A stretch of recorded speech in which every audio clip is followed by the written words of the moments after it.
Bienvenue à tous dans Neutrality Studies. Aujourd'hui, nous recevons le docteur Rolando Drumundo, analyste politique, journaliste et auteur du livre « La construction de l'État au cœur des luttes géopolitiques, le cas de l'Ukraine, de la Moldavie et de la Transnistrie ». Nous allons parler aujourd'hui de la dimension politique de la Coupe du Monde de la FIFA qui est en cours en ce moment. Bienvenue Rolando.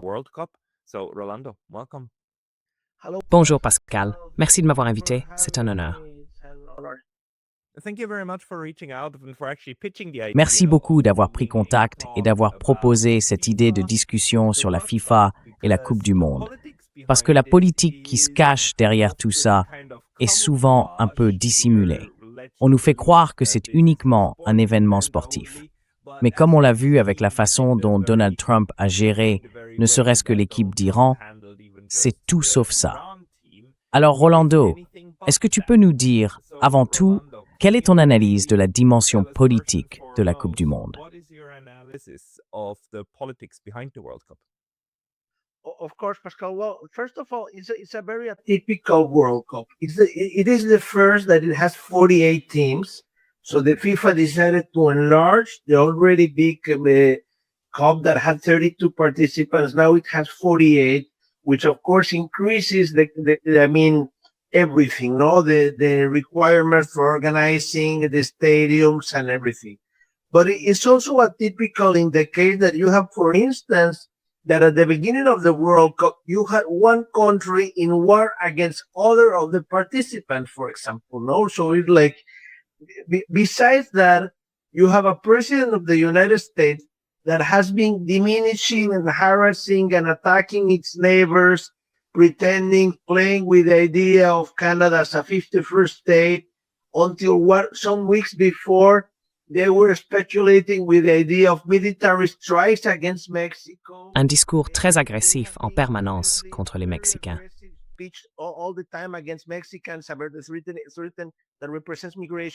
C'est écrit que ça représente la migration. Donc tout ça, ajouté bien sûr à la politique migratoire des États-Unis, déjà très médiatisée et qui a provoqué beaucoup de controverses dans le monde, fait de cette Coupe du Monde quelque chose de très atypique. Parce qu'en plus, on a un président américain qui a reçu quelque chose créé spécialement pour cet événement, le prix de la paix de la FIFA. En fait, c'était un peu la manière pour la FIFA de compenser le fait que Donald Trump s'attendait vraiment, enfin, qu'il croyait qu'il allait d'une certaine façon recevoir le prix Nobel de la paix.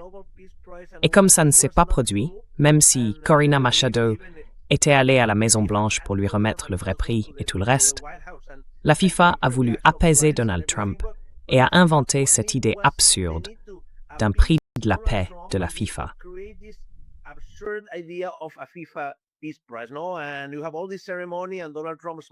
Et là, on a toute cette cérémonie, avec Donald Trump qui sourit comme un enfant, en faisant semblant, genre oui, je suis un héros. Et lui, tout le temps, il change le nombre de guerres qu'il dit avoir terminées. Mais tout ça, au fond, ça fait partie du conflit politique qui entoure la Coupe du Monde, évidemment. Et c'est pour ça que c'est très intéressant, parce qu'on a la FIFA qui, d'un côté, prétend que c'est un événement apolitique, qui n'ont rien à voir avec tout ça, qu'il ne devrait pas y avoir de manifestations politiques. Mais de l'autre côté, ils sont complètement pris dedans, complètement submergés par la logique qui consiste à donner à Donald Trump tout ce qu'il veut. Et je pense que une des raisons pour lesquelles Infantino et Donald Trump s'entendent si bien, c'est qu'ils ont cette manière de faire des affaires où peu importe le contexte, ils s'en fichent complètement.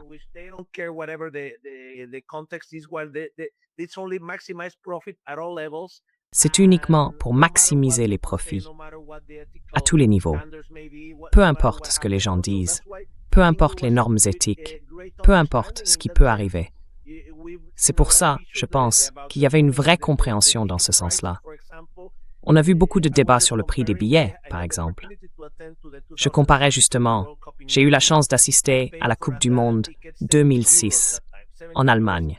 À l'époque, j'avais payé 70 € en 2006 pour un billet du deuxième tour. un excellent match à Leipzig. Et quand on compare avec aujourd'hui, on voit que les prix pour la finale peuvent aller jusqu'à 11 000 $. C'est complètement absurde. Donc oui, il y a énormément de points à examiner, un par un, tous les enjeux politiques liés à la Coupe du Monde, vous voyez?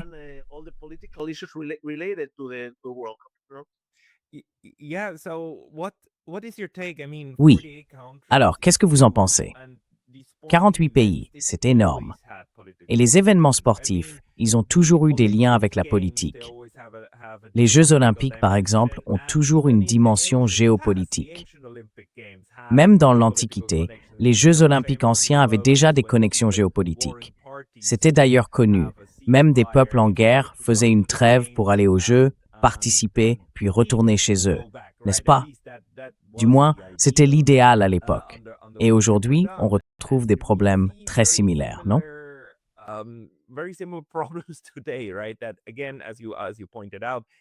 Encore une fois, comme vous l'avez souligné, l'Iran est en guerre avec les États-Unis. Et pourtant, on se retrouve dans une situation où les États-Unis refusent d'accueillir l'équipe, de la laisser dormir et manger sur leur territoire. Ils doivent donc aller au Mexique. D'abord, pensez-vous que ce genre de conflit soit tenable pour la FIFA, pour les Jeux olympiques et pour les grands événements sportifs à venir? Quand il s'agit de choisir l'une des grandes puissances comme pays hôte. Et selon vous, qu'est-ce qu'on apprend de la FIFA actuelle, de la manière dont elle gère cette situation quand il s'agit justement de ces grands événements internationaux?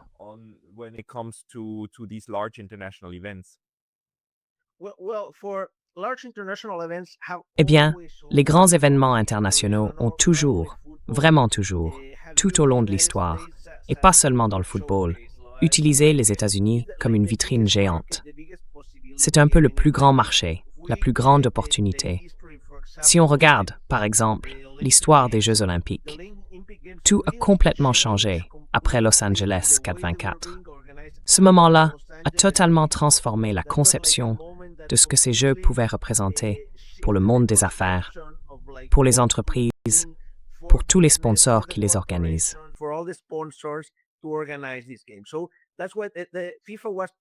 C'est pour ça que la FIFA était parfaitement au courant. Ils savaient qu'il y avait un risque, mais ils considéraient que, les bénéfices seraient bien plus importants, même si l'image de la FIFA avait déjà été beaucoup abîmée. Parce qu'en réalité, ce n'est pas seulement les problèmes de billetterie, les prix ou les abus qui sont nombreux. C'est aussi le fait que parfois, l'argent public dépensé représente un investissement énorme pour certains pays. Si on prend l'exemple du Canada, seules 2 villes ont accepté, parce que Montréal, elle, ne voulait pas investir la somme colossale exigée par la FIFA. La FIFA oblige les villes à signer des contrats qui leur accordent des exemptions fiscales, beaucoup d'avantages et même des clauses juridiques qui doivent être adaptées à son bon vouloir. Donc, on se retrouve avec une institution comme la FIFA qui arrive, qui conclut des accords politiques, sans être une entité politique, ni un État à proprement parler. En fait, elle fait de la politique, mais en dehors du rôle normalement réservé aux États.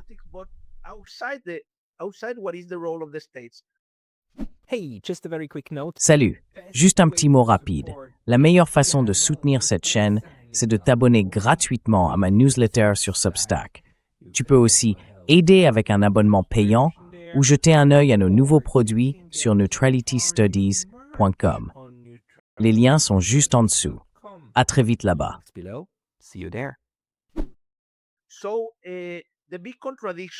Alors, la grande contradiction du sport.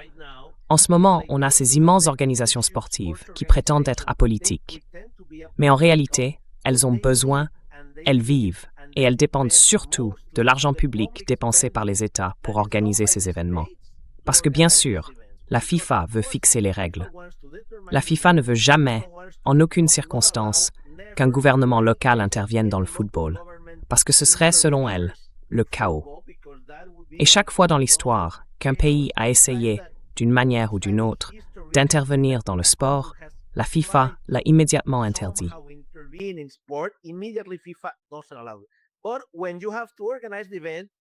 Mais quand il faut organiser l'événement, il faut bien me payer, non? Du coup, les États investissent des sommes énormes pour l'événement, ce qui évidemment n'est pas si simple pour beaucoup de pays, non? Et c'est pour ça que le fait d'organiser aux États-Unis rend tout ça possible. Là-bas, ils ont toujours l'argent, toujours les ressources, toujours la capacité de le faire. Ils peuvent se permettre d'avoir un nombre énorme de matchs et de vendre les billets à plus de 1 000 $ pièce à des amateurs, et quelqu'un les achètera. Parce que, en tant que comité d'organisation, c'est quelque chose qu'on peut se permettre de faire aux États-Unis.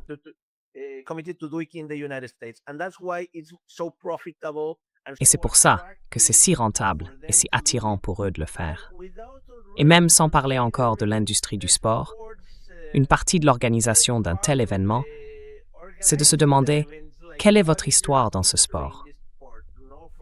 Par exemple, qu'avez-vous accompli? Quels sont vos résultats? Est-ce que vous êtes vraiment impliqué?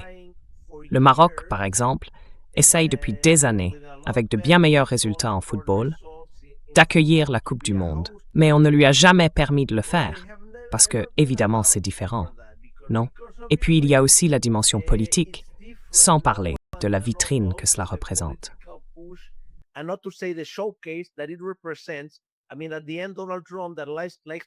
Je veux dire au final, Donald Trump, qui aime être au centre de l'attention, aura la Coupe du Monde de la FIFA et les Jeux Olympiques, s'il est encore président en 2028.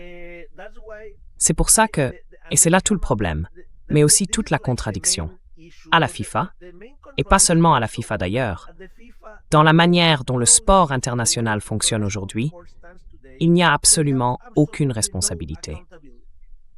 Il n'existe aucun moyen de rendre des comptes, aucune possibilité de clarifier ou de montrer la moindre transparence sur la façon dont ils gèrent les sponsors ou sur la manière dont se déroulent les vraies négociations pour attribuer une candidature à un pays.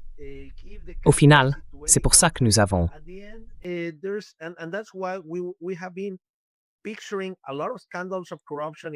Quand on pense à tous ces scandales de corruption dans le sport international, on se souvient de ce qui s'est passé avec Joseph Blatter et Joao Havelange il y a des années. Mais ce ne sera pas le dernier, parce qu'il n'y a absolument aucune volonté de modifier les structures de responsabilité, la manière dont la FIFA fonctionne.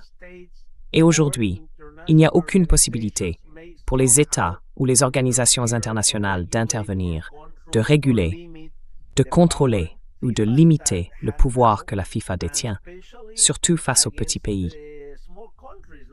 Parce que si elle arrive à trouver un accord avec les États-Unis, imaginez ce que ça donne quand il s'agit d'organiser des événements en Afrique du Sud, au Brésil ou même au Mexique. La capacité de résistance des gouvernements locaux est bien moindre que celle d'une grande puissance.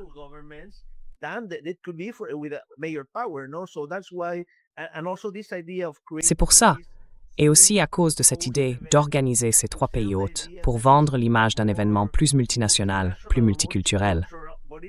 Mais en réalité, c'est à moitié faux, parce que les États-Unis ont plus de 80% des matchs. Ils ont tous les quarts de finale, toutes les demi-finales, la finale, enfin presque tout. Donc, on ajoute juste 2 autres pays pour dire « Oui, la FIFA unite, le football unite ». Non, mais c'est faux. Le football unite, bien sûr, mais les supporters mexicains, eux, ne peuvent pas aller librement aux États-Unis. Parce que je veux dire, environ 80% de la population mexicaine n'a pas de visa américain. Et ça, c'est typique des contradictions qu'on voit sans arrêt dans le sport international aujourd'hui.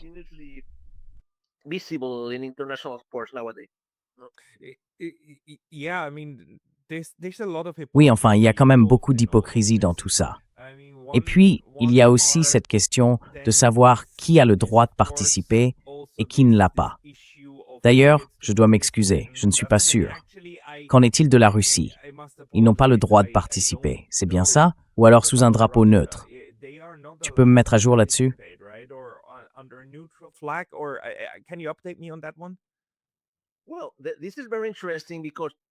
Eh bien, c'est très intéressant, parce qu'en 2022, après seulement 4 jours, au moment où la Russie a attaqué et envahi l'Ukraine, l'UEFA et la FIFA avaient déjà imposé des interdictions et des sanctions contre la Russie. Mais qu'en est-il d'Israël? Il n'y a absolument aucune sanction, aucune intention, aucune proposition d'envisager la moindre sanction contre Israël. Donc il y a clairement un deux poids, deux mesures dans la façon dont la loi s'applique ici. Oui, il ne faut pas l'oublier, la plupart des organisations sportives européennes sont extrêmement eurocentrées et elles ont suivi, disons, les standards occidentaux sur la manière d'appliquer les sanctions. Si on regarde l'histoire, la façon dont les sanctions ont été utilisées a toujours été complètement différente. À l'époque, quand l'Union soviétique était une grande puissance, il n'était tout simplement pas possible pour les institutions d'imposer des sanctions dirigées contre elle.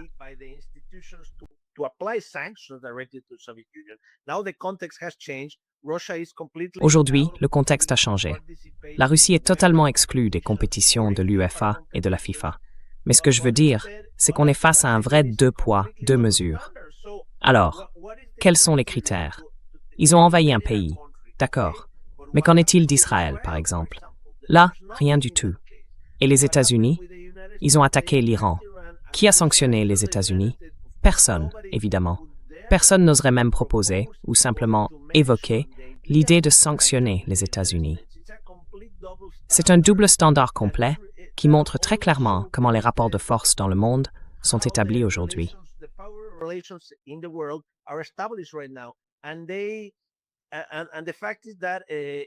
Et le fait est que, dans ce sens-là, c'est extrêmement eurocentré et tourné vers l'Occident. Toutes les personnes qui dirigent les grandes organisations sportives dans le monde, enfin toutes sont basées en Suisse, principalement à Lausanne, sauf la FIFA, qui est à Zurich. Mais le fait est qu'il y a clairement, très clairement un double standard, sans critères précis. Et ce n'est pas seulement pour les sanctions, c'est aussi pour la reconnaissance. Parce que si on regarde, il y a 193 États membres aux Nations Unies, plus 2 observateurs, alors qu'à la FIFA, il y a plus de 200 membres.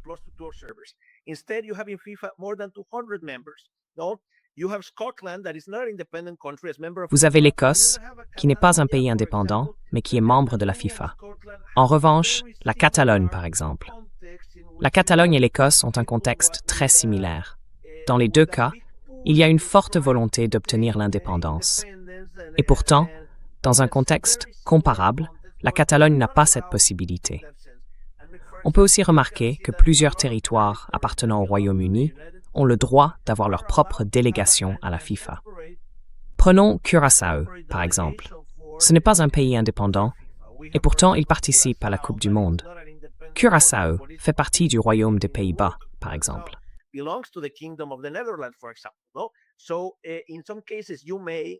Donc, dans certains cas, oui, et dans d'autres, non. Par exemple, le Kosovo est membre de la FIFA, mais pas l'Ossétie du Sud, ni l'Abkhazie, qui sont pourtant dans une situation assez similaire, si on compare. En fait, la FIFA joue un peu avec ça, mais elle n'a pas de critères vraiment fixes.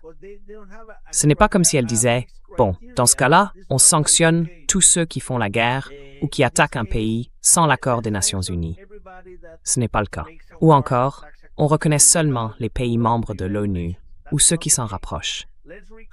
Non, c'est pas comme ça que ça fonctionne.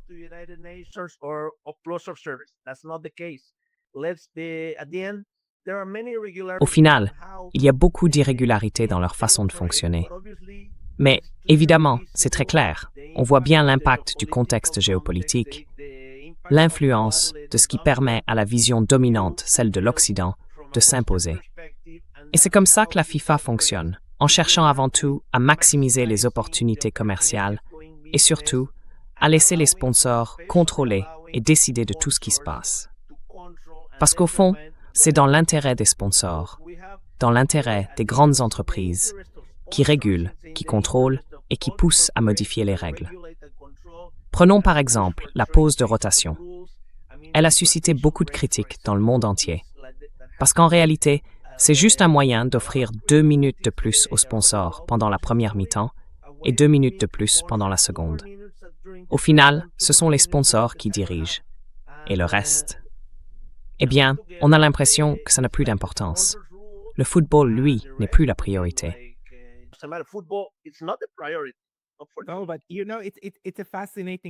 Non, mais vous savez, c'est un cas vraiment fascinant en fait, parce que c'est dans un sens très pur, un jeu de pouvoir, non? FIFA, c'est entièrement une question de négociation. Qui peut faire quoi? Qui peut exercer quelle forme de pression sur l'autre pour en tirer quelque chose?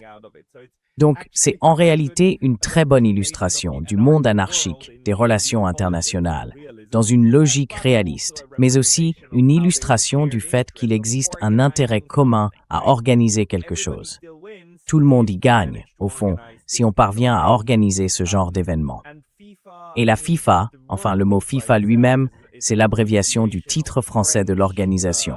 Fédération internationale de football association, donc Fédération internationale des associations de football, n'est-ce pas? Et elle est constituée en association en Suisse, ce qui correspond à une structure juridique.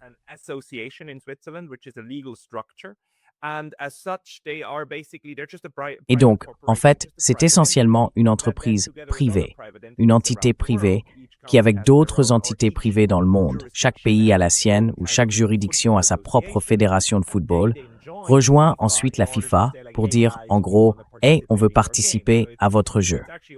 Donc tout ça est en réalité organisé de manière privée. Mais comme vous l'avez dit, il y a des raisons pour lesquelles la FIFA n'accepterait pas que la Fédération de football du Pays basque ou de la Catalogne participe à ces compétitions. Est-ce qu'on sait quel est réellement le rôle structurel des gouvernements là-dedans? Parce que les gouvernements ont quand même un intérêt à ce que certaines choses soient représentées sur la scène internationale, et d'autres non. Alors, est-ce que certaines de ces décisions viennent de pressions politiques, ou bien est-ce que la plupart découlent surtout des intérêts privés de ces différents groupes à travers le monde?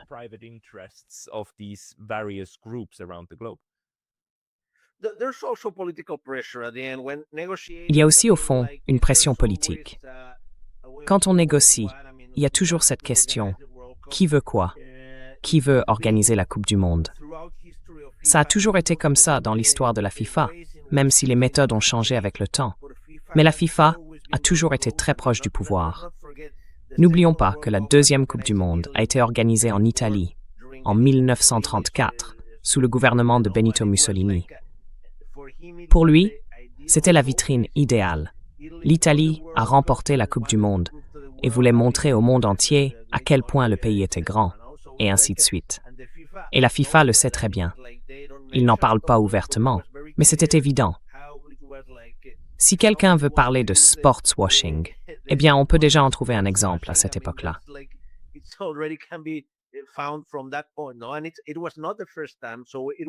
Et ce n'était pas la première fois. Il y a eu de nombreux cas où tout cela était complètement lié. En 1978, n'oublions pas, il y avait l'une des dictatures militaires les plus cruelles d'Amérique latine, en Argentine. Et c'est eux qui ont organisé la Coupe du Monde cette année-là. Ils ont même reçu de l'aide pendant un match qui devait leur assurer une place en finale. Et il y a eu énormément de polémiques parce que beaucoup de gens ont disparu.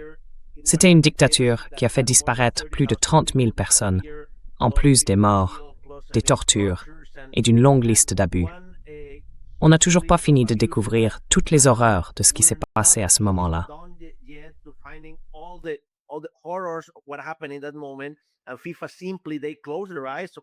Et la FIFA a tout simplement fermé les yeux sur ce qui se passait à ce moment-là.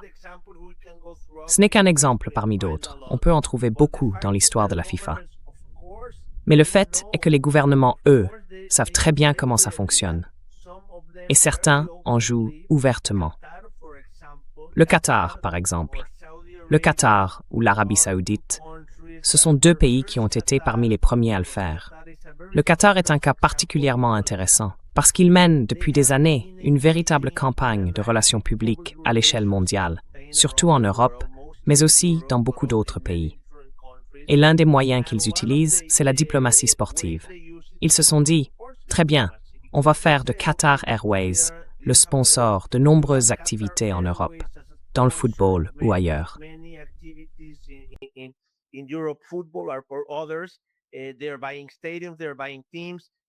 Ils achètent des stades, ils achètent des équipes, ils disent clairement qu'ils veulent changer l'image ou l'ambiance de la façon dont les gens perçoivent ces monarchies arabes. C'est pour ça qu'ils ont organisé, et surtout la façon dont ils ont organisé la dernière Coupe du Monde. Je veux dire, la FIFA a dû, pour la première fois de son histoire, changer la date.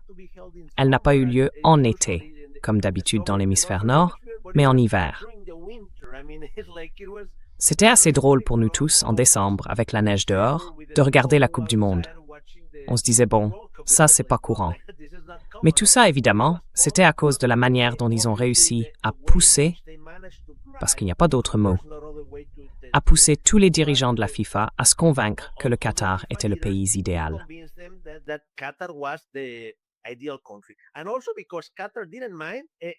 Et aussi parce que le Qatar n'a pas hésité à dépenser des sommes énormes pour construire de nouveaux stades, pour bâtir toutes les infrastructures nécessaires. Au final, c'est un pays du premier monde. Bien sûr, il y a eu beaucoup d'abus concernant les travailleurs qui ont participé à tout ça, mais la FIFA peut très bien fermer les yeux là-dessus. Le Qatar a été un exemple.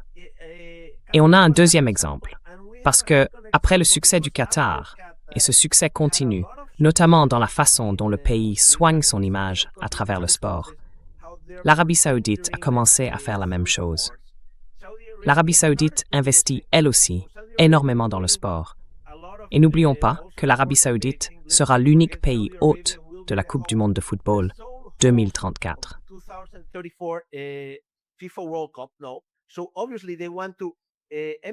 Évidemment, ils veulent faire aussi bien, voire mieux, sur tous les plans. Parce que si la Coupe du monde compte 48 ou même 64 pays, on ne sait pas encore ce que la FIFA décidera à ce moment-là. Le fait est que l'Arabie saoudite, elle, a l'argent, les ressources et surtout la capacité d'un gouvernement qui garde tout sous contrôle. Aucun processus, aucune possibilité d'opposition politique pour critiquer ou dire « Je n'aime pas ça, ce n'est pas une bonne idée, c'est trop de dépenses ». C'est pour ça que les gouvernements, bien sûr, le savent. Ils s'impliquent activement dans ce genre de négociations. Il y avait un dicton célèbre au sein du comité, je crois dans les années 70, quand on demandait à l'époque qui était, c'était, j'ai oublié son nom, le président du CIO dans les années 70. Son nom m'échappe. Mais le fait est qu'à cette époque,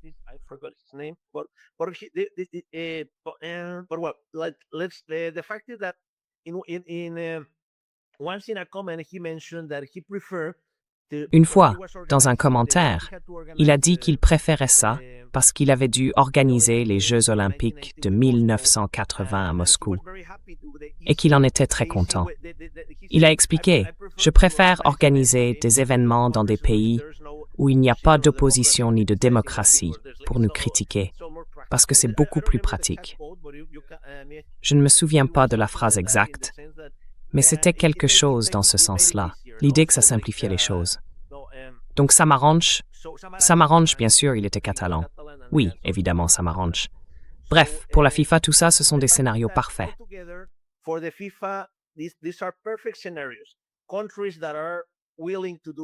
Des pays prêts à faire d'énormes dépenses publiques, sans aucun doute. Bien sûr, la FIFA ne se prive pas du bénéfice politique qu'elle en tire. Mais tant qu'on dépense et qu'on leur donne tout ce qu'ils demandent, pour eux, tout va bien. Et c'est ça, la réalité au final. De l'argent public dépensé pour un très, très, très grand événement. Mais dans quelques cas seulement, ça se traduit par quelque chose de concret pour la population. Parce qu'au fond, avec les méga-événements, il y a souvent énormément de dépenses publiques qui ne profitent pas vraiment aux habitants. Ils n'en tirent aucun avantage et tout l'argent part dans les poches des grandes entreprises ou des organisateurs.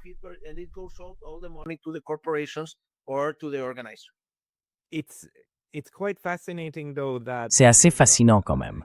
Vous savez, encore une fois, d'une certaine manière, la FIFA et les Jeux olympiques aussi, ils représentent en fait l'Occident collectif, ou disons le système de l'Occident collectif.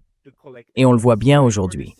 Comme vous l'avez déjà expliqué, la Russie a été exclue de la FIFA, mais ni les États-Unis ni Israël ne l'ont été.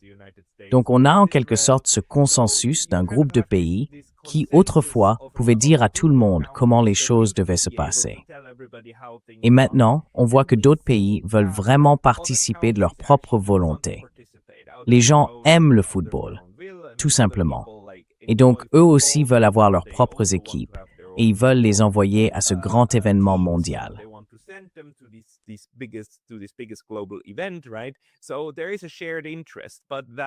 Donc, il y a bien un intérêt commun. Mais les structures de pouvoir, la manière dont cette organisation a été créée et la façon dont elle est dirigée fonctionnent encore largement dans le cadre du monde occidental collectif. Pensez-vous que ce qui se passe en ce moment va changer cela, d'une manière ou d'une autre?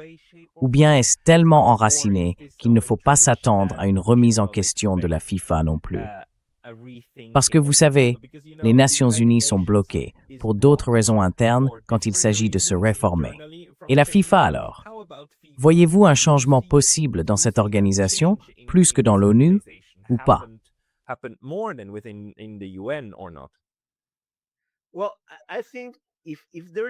Eh bien, je pense que s'il y a un changement, il ne viendra pas de la FIFA. Non, parce qu'au fond, qu'est-ce qu'on a à la FIFA? C'est une organisation qui dépend des fédérations locales de chaque membre, non? Et tout ça est complètement imbriqué. Je veux dire, le fait que la FIFA ait autant de membres, c'est une manière pour le groupe dirigeant, autour d'Infantino et des autres, d'assurer la loyauté des plus petits. Il y a, je ne sais pas, 213 membres. Je crois que c'est le chiffre actuel. Elle compte plus de 200 membres, mais en réalité, seulement 48 peuvent aller à la Coupe du Monde.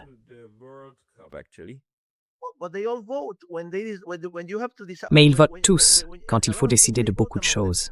Ils votent entre eux. Donc évidemment, toutes les petites fédérations, c'est plus simple, plus accessible. Leur loyauté, disons-le, est facile à acheter, parce qu'au fond, avec peu de moyens, on peut les convaincre plus facilement. Je pense que s'il doit y avoir un changement, il doit venir encore une fois des États. Et il y a 2 points que je voudrais souligner à ce sujet. D'abord, c'est quelque chose qu'on a remarqué depuis de nombreuses années.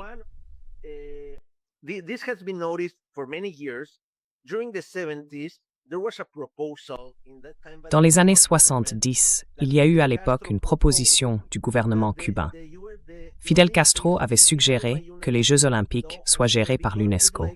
Il disait que ça ne devait pas être une entité privée, mais bien l'UNESCO qui devrait décider, organiser et choisir le pays hôte, bref, tout gérer. Il a commencé à faire campagne pour cette idée, et ça a créé une certaine pression politique. Il a mis en colère plusieurs pays. Il y avait d'ailleurs de nombreux groupes de pays qui soutenaient déjà l'idée de transférer les Jeux olympiques du CIO vers l'UNESCO. Et il faut dire qu'à ce moment-là, en parallèle, l'Union soviétique cherchait aussi à accueillir les Jeux olympiques.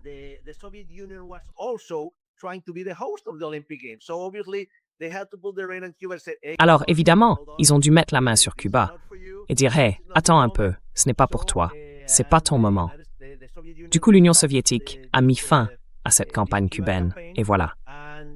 Je pense qu'au final, il faut une vraie volonté politique entre les États pour réorganiser tout ça, pour repenser la manière dont le sport mondial devrait fonctionner. Il ne faut pas oublier qu'en ce moment, les États-Unis perdent l'hégémonie qu'ils avaient. Les États-Unis d'aujourd'hui ne sont plus ceux des années 90 quand ils pensaient avoir le contrôle total du monde. Et cette idée fausse de Fukuyama sur la fin de l'histoire, où les États-Unis seraient la seule puissance hégémonique, eh bien, c'est fini. Ça n'existe plus.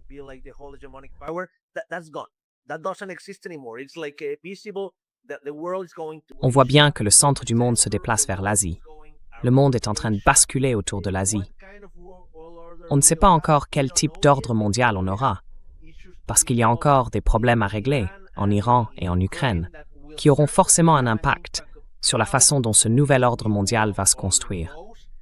Mais cela pourrait, ou du moins cela devrait, ouvrir une fenêtre d'opportunité pour se dire « Pourquoi ne pas envisager une autre organisation des forces à l'échelle mondiale? Pourquoi ne pas donner une voix aux États? » Ça ne veut pas forcément dire faire l'inverse de ce qui existe ou supprimer les structures actuelles, mais au moins donner la parole à ceux qui financent, parce qu'au final, c'est toujours l'argent public qui fait vivre ces institutions.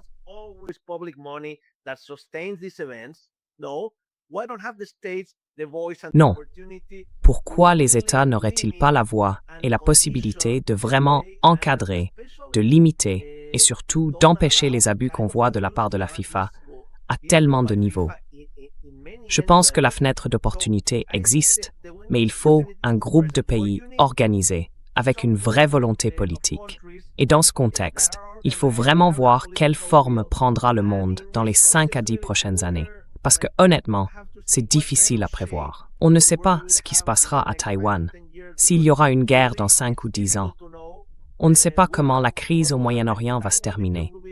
Et l'Europe, de façon absurde, essaye de pousser à une guerre contre la Russie.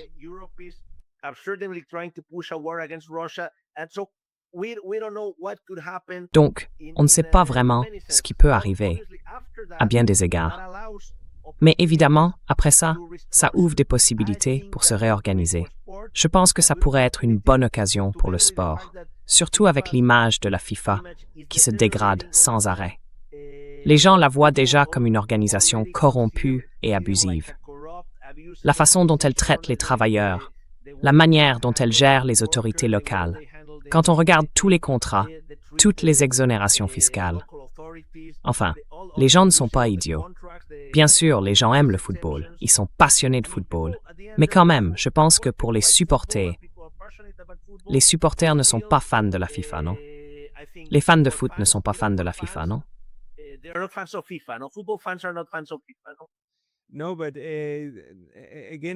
Non, mais encore une fois, ce qui est intéressant, c'est que même si la FIFA, en interne, avec ses membres, doit fonctionner selon sa charte, qui contient certains éléments de type démocratique, puisque les associations membres votent, la FIFA, dans son ensemble, n'est pas une institution démocratique, n'est-ce pas?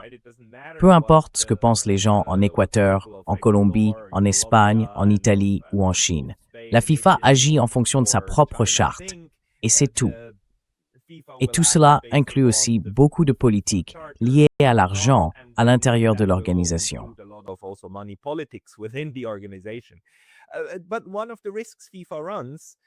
Mais l'un des risques que la FIFA court, c'est un peu le même que celui qu'on retrouve à un niveau plus bas au sein des Nations Unies. C'est que tout à coup, certains membres se disent « Eh bien, vous savez quoi? Créons une autre FIFA. On se regroupe, on s'en va tous, et on fonde un nouveau club. » À quel point ce danger est-il réel pour la FIFA? Est-ce qu'il y a des discussions? Est-ce qu'il y a des gens qui disent « Non, on est vraiment sur le point de partir, de quitter l'organisation. » Et puis, que fait la Russie en ce moment? Qu'est-ce que fait aujourd'hui la Fédération russe de football?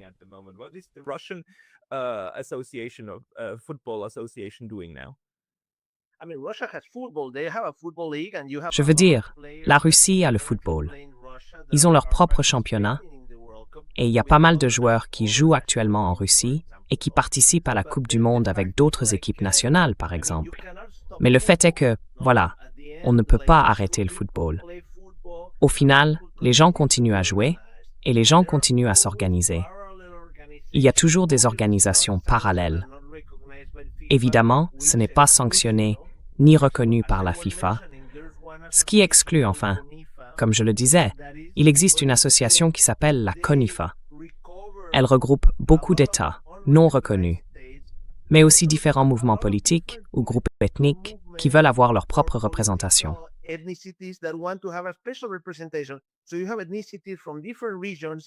Donc, vous avez des ethnies venant de différentes régions, même du Canada, de Russie ou d'autres pays, et aussi de territoires non reconnus. Vous avez aussi l'Ossétie et l'Abkhazie comme membres. C'est donc un mélange. J'aime toujours dire, la FIFA ne veut pas de nous, alors c'est nous qui allons vers la FIFA. En fait, tous ceux qui veulent avoir une entité séparée, parce qu'au fond, la Fédération de la Coupe du Monde, c'est une somme de fédérations. Et une fédération, à la base, c'est un groupe de personnes. Donc, n'importe quelle organisation de football, n'importe quel regroupement de clubs peut se dire « Hey, on a une organisation, appelons-la comme on veut, et on peut y ajouter des membres. » Parce que c'est exactement ça le principe.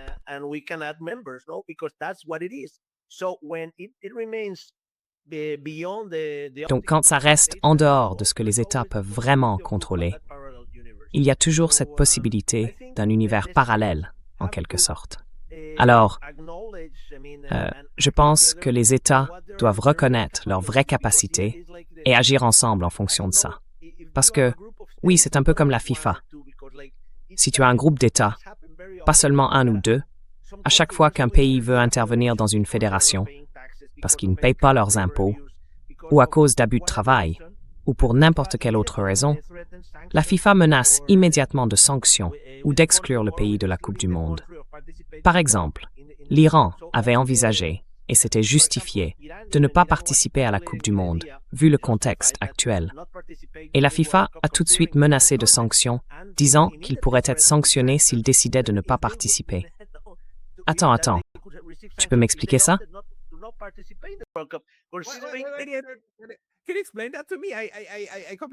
J'ai complètement raté ça.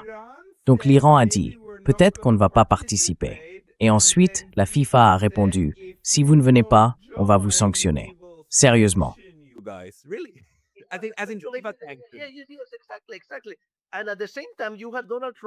Exactement. Et en même temps, Donald Trump disait qu'il ne garantissait pas la sécurité de l'équipe nationale iranienne. Donc c'est complètement absurde. Tout ça, c'est une question de pouvoir. C'est du grand n'importe quoi. En réalité, un seul pays ne peut rien faire. Au final, ce qui se passe, c'est qu'on se retrouve isolé. Donc il faut plus. Il faut un groupe de pays qui disent « Bon, là ça suffit. Non. » Et ça doit venir d'au moins quelques grandes puissances, à un certain niveau. Je pense que c'est possible, mais pour l'instant, je ne vois pas la volonté politique. À mon avis, ça arriverait d'abord au niveau olympique, par exemple autour du Comité international olympique, avant que ça ne touche le football. Le football reste beaucoup plus eurocentré, même s'ils ont fait de gros efforts.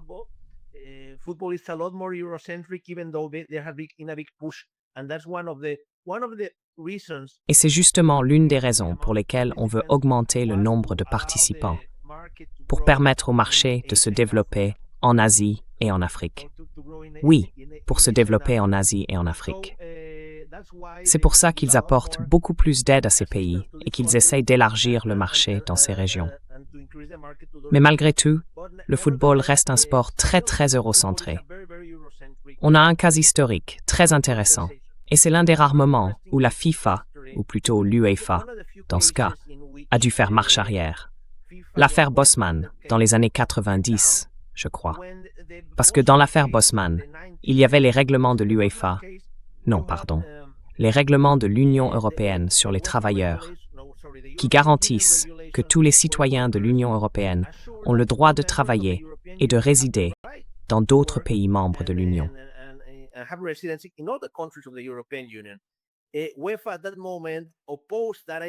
À ce moment-là, l'UEFA s'est opposée à cette idée.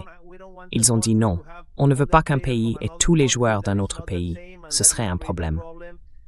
Donc l'UEFA s'y est fermement opposée, et l'affaire a fini devant les tribunaux. Après une longue procédure, c'est l'Union européenne qui a gagné. Et c'était l'un des rares cas où l'UEFA a dû reconnaître sa défaite et dire d'accord, on doit changer le règlement. À partir de là, toutes les équipes de l'UEFA ont pu avoir un effectif complet de joueurs venant d'autres pays tant qu'ils étaient membres de l'UEFA, même si ce n'était pas le pays hôte. C'est donc l'un des rares exemples où on a vu ça. Mais il y en a très peu. Et évidemment, c'est possible. Je pense que c'est possible pour les États de s'organiser.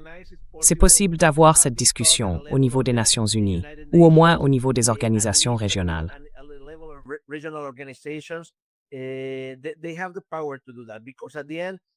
Ils ont le pouvoir de faire ça parce qu'au fond, la FIFA reste limitée sur le marché.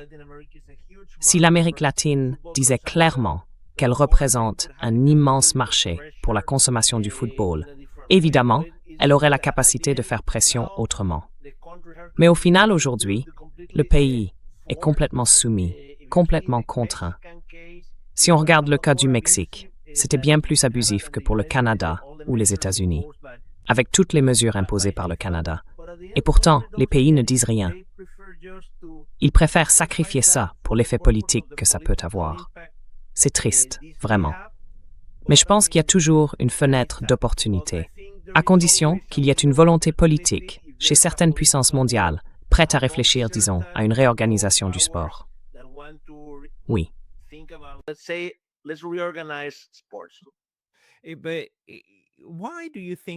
Mais pourquoi, selon vous, c'est comme ça dans ces sports? Et pourtant, souvent, le sport n'est pas organisé sous un drapeau national, non? Le football, par exemple, c'est surtout des clubs qui se rassemblent, qui jouent les uns contre les autres. Alors pourquoi, à votre avis, même si les clubs sont vraiment le cœur de toute l'industrie, il y a quand même ce besoin, ce désir de voir des compétitions nationales? On veut toujours une équipe nationale. On veut une représentation du pays sur la scène mondiale. Et ça, j'imagine que ça va pas disparaître, n'est-ce pas? D'une certaine manière, c'est un peu le reflet du monde actuel, où on se définit naturellement par tel ou tel pays et où on accepte que ce soit le plus haut niveau de compétition internationale. Les compétitions entre clubs, c'est un peu en dessous de ça, non? Enfin, dans l'esprit du grand public.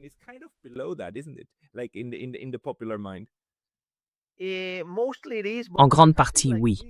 Mais en réalité, c'est aussi une occasion pour beaucoup de gens d'échapper au quotidien. Par exemple, hier au Mexique, il y avait environ 800 000 personnes dans les rues pour fêter notre victoire au 3e match du premier tour. Franchement, c'est pas grand-chose, hein? C'est juste un match. Et pourtant, 800 000 personnes dehors. J'aimerais bien voir autant de monde manifester pour une cause, vous voyez? La capacité du football à rassembler autant de gens, c'est unique. C'est un potentiel énorme, vraiment énorme, parce que c'est aussi un marché et une fenêtre d'opportunité à la fois politique et économique.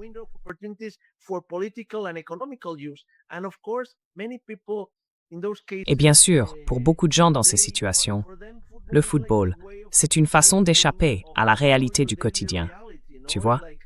C'est comme, surtout dans les pays en développement, en Amérique latine ou en Afrique, ça donne un sentiment d'identité qu'on ne retrouve pas dans beaucoup d'aspects de la vie de tous les jours, tu vois? Donc c'est pour ça que, je veux dire, la ferveur des supporters, surtout en Amérique latine, je trouve ça très intéressant, même si ce n'est pas unique. Mais je pense que c'est une sorte de fenêtre d'opportunité pour beaucoup de choses. Les gens utilisent le football pour dire « gardons-les là », devant le match, qui reste absorbé, pendant que bien d'autres choses se passent.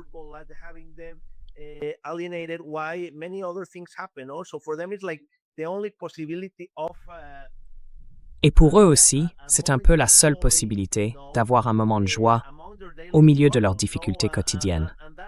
Et ça, c'est indéniable. C'est un aspect très très important du football. On ne peut pas l'oublier.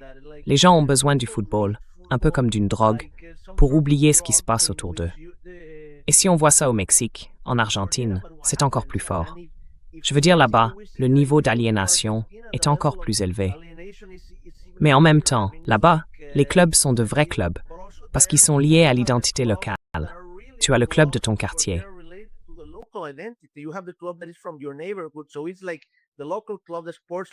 C'est un peu comme le club local, le club de sport dans lequel tu as grandi, où tu vas au stade avec tes voisins et dont tu es aussi en partie propriétaire. Parce qu'il y a un autre aspect dont on n'a pas le temps de parler maintenant. En général, la plupart des structures sportives, vues d'un point de vue européen, ont été construites autour de cette idée du club sportif. Une association de personnes dont tu es partiellement propriétaire. Tu as tes parts. Tu votes pour choisir le dirigeant de ton club et tu te sens en faire partie. Parce que c'est un club où se retrouvent des gens de toutes idéologies politiques, de toute religion, de toute classe sociale. C'est le club des ouvriers, des agriculteurs, des gens de l'industrie, peu importe. Mais ça te donnait une forme d'identité. Cette structure a changé parce qu'elle a été en grande partie privatisée et la plupart des clubs sont devenus des entreprises. Ce sont plus vraiment des clubs comme avant.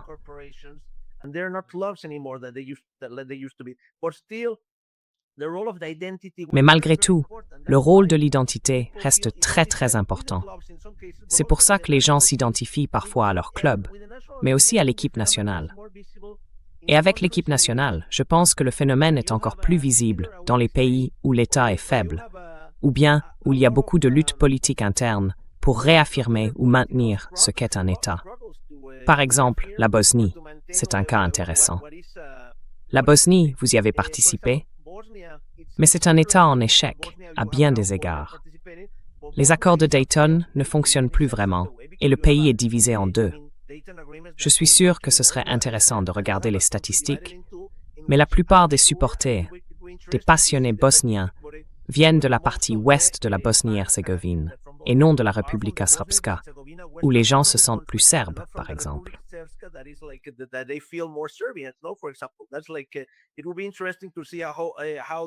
Ce serait intéressant de voir comment ils participent à ce sujet, mais ça donne déjà une idée de la façon dont ils perçoivent parfois un État et de la manière dont ils veulent être liés à l'équipe nationale.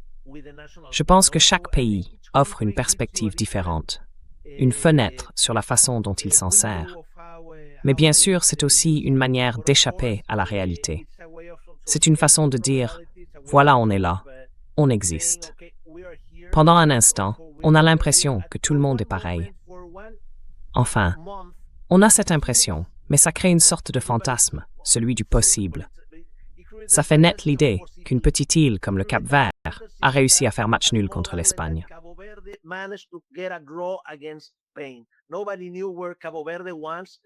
Il y a quelques jours à peine, personne ne savait vraiment où se trouvait le Cap-Vert. Mais après le match nul contre l'Espagne, et avec leur gardien Boisigna qui a fait un match exceptionnel, repoussant toutes les attaques des joueurs espagnols, il est devenu un héros national. Tout le monde parlait du Cap-Vert. Et c'est pareil pour beaucoup de petits pays.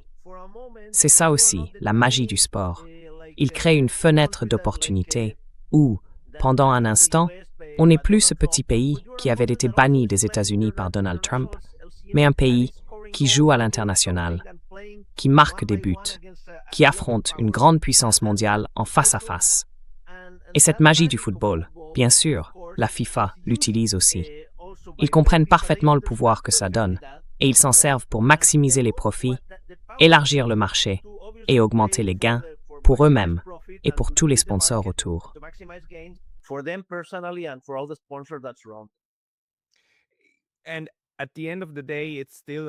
Au fond, c'est quand même une affirmation du fait que les gens ont envie d'appartenir à certaines nations, non? Donc, c'est aussi une question d'identité. Et puis, les joueurs eux-mêmes le disent souvent. Pour beaucoup, représenter leur pays, c'est l'un des plus grands bonheurs de leur vie. Même si, encore une fois, beaucoup de membres de la FIFA ne sont pas des pays officiellement reconnus. Mais on ressent quand même ce sentiment d'appartenance à une nation, n'est-ce pas? Alors, pour conclure, est-ce que vous pensez que le monde multipolaire vers lequel on se dirige va continuer à suivre les mêmes règles du jeu? Je veux dire, pour l'organisation des Coupes du Monde. Ou est-ce que, au contraire, cela va mettre la FIFA sous pression au point de devoir se dire « Bon, peut-être qu'il faut arrêter de choisir les grandes puissances comme lieu d'accueil ».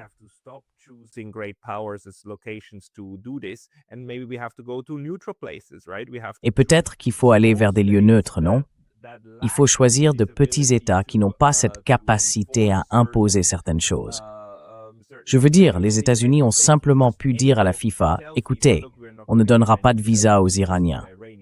Et il n'y avait rien à faire. Et bien sûr, la FIFA a dû détester ça, mais elle ne pouvait rien y changer. Si on faisait la même chose avec un pays plus petit, disons la Suisse, ou bien Madagascar, ou la Tanzanie, alors là, ils auraient beaucoup plus de moyens pour garantir un terrain de jeu équitable pour tout le monde, non?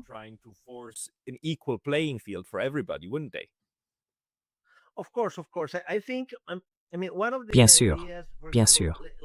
Je pense que, par exemple, pour la prochaine Coupe du Monde en 2030, il y aura déjà 6 pays hôtes.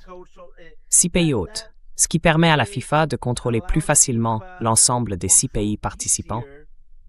Parce que si l'un d'eux résiste, ils peuvent toujours dire « les 4 autres ont déjà accepté, donc tu ne peux pas te retirer ». Et tout le monde veut sa part de ce que ça représente. Tout le monde veut un petit bout de cette opportunité politique de montrer qu'on agit, qu'on fait quelque chose.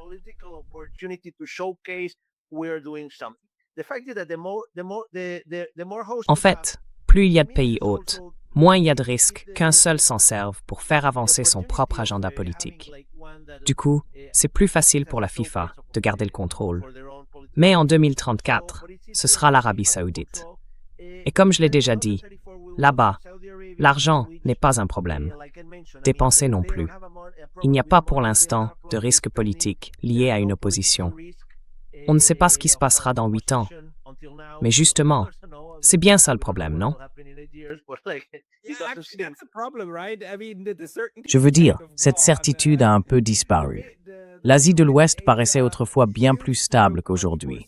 Mais bon, oui, la FIFA devra simplement faire avec.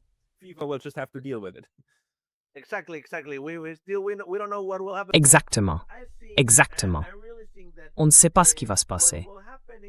Mais moi, je pense vraiment que ce qui va se passer, c'est que les organisations sportives, je veux dire la FIFA par exemple, vont devoir s'adapter à l'ordre mondial.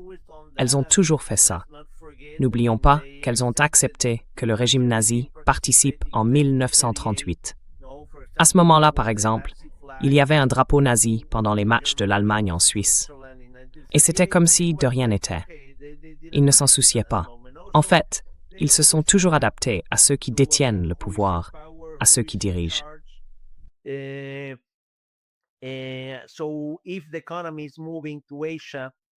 Donc, si l'économie se déplace vers l'Asie, et si le principal pôle du monde se déplace lui aussi vers l'Asie, il se peut qu'à un certain moment, on voit aussi.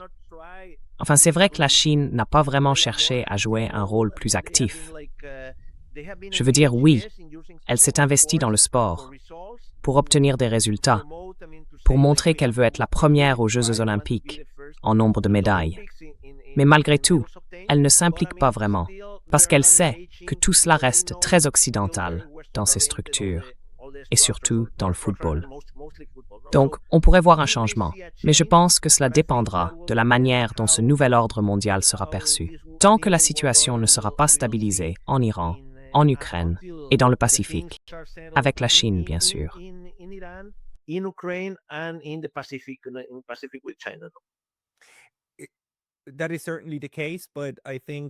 C'est tout à fait vrai.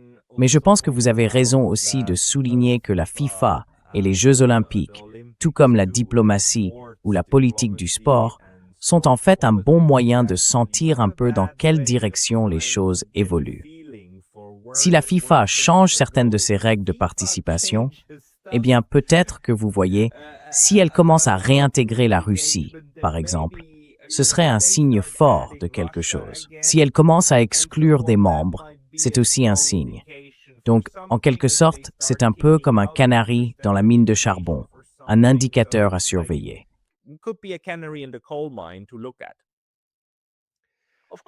Bien sûr. Oui, allez-y. Non, s'il vous plaît. Votre mot de la fin sur le sujet, et ensuite on conclut. Je pense que, enfin, le football est très attirant, très séduisant. C'est magique de regarder les matchs. Et bien sûr, pour les gens, qu'ils soient passionnés ou non, c'est un mois, tous les 4 ans, qui capte l'attention d'un grand nombre de personnes. Mais il ne faut pas oublier qu'à côté de ça, il y a aussi beaucoup de politique en jeu. Au fond, la politique et la géopolitique autour de la Coupe du Monde sont toujours présentes. Et c'est important d'être conscient de toutes les dépenses publiques qui y sont consacrées. Je veux dire, en Afrique du Sud, je crois que c'était l'un des cas les plus extrêmes, quand le pays a vraiment dû mobiliser une grande partie de ses ressources pour la Coupe du Monde. Et je pense qu'il est important de mettre des limites à ça.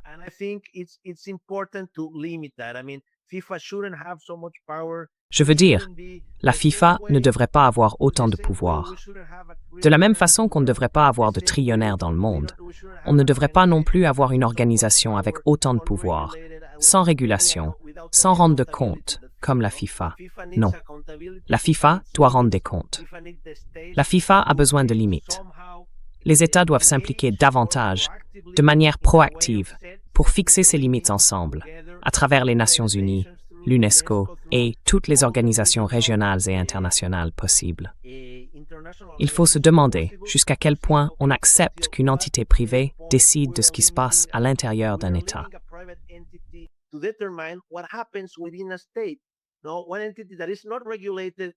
Alors, il y a une entité qui, elle, n'est pas régulée, mais qui essaye de réguler ce qui se passe à l'intérieur de l'État.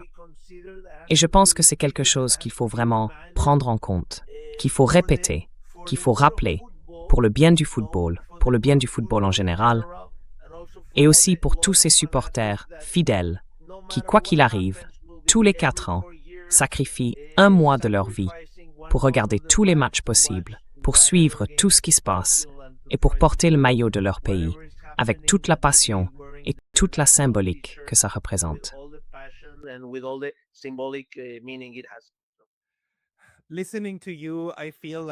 En vous écoutant, je me sens comme une très, très mauvaise Suissesse, parce que je ne sais même pas ce qu'ils font. Ces matchs de foot, c'est vraiment la dernière chose que je regarde, seulement quand il n'y a rien d'autre à la télé. Mais la politique autour de tout ça, c'est fascinant. Ils s'en sortent bien? Eh bien, je suis contente de l'apprendre. Cher Rolando, merci beaucoup pour votre temps aujourd'hui. Merci beaucoup, Pascal. Merci de m'avoir invité. C'est un plaisir. My pleasure.